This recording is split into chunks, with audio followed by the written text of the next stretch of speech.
Hi souls. விஸ்வதி ப்ரோக்ராமில டே 2 இந்த கிளாஸோட experience share பண்றேன். ஆகார நியமனம். நம்மளோட ஆகாரம் வந்து எவ்வளோ சுத்தியா இருக்கணும் அப்படின்னு இந்த கிளாஸ்ல எக்ஸ்ப்ளைன் பண்ணாங்க.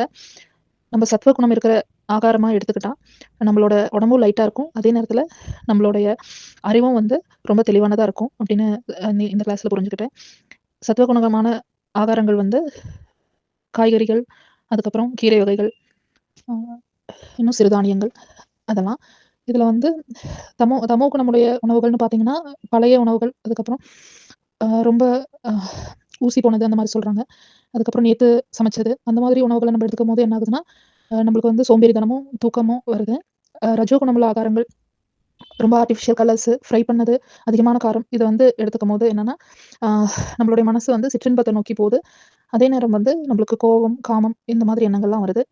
இதனால முடிஞ்ச அளவுக்கு நம்ம சத்துவ குணம், சாத்வீகமான உணவுக்கு மாறும்போது, நம்மளுடைய கர்மாவும் குறைக்கப்படுது. அதே நேரத்தில நம்ம உடம்பும், மனதும் வந்து எப்பொழுதும் ஒரு புத்துணர்ச்சியோட இருக்கப்படுது.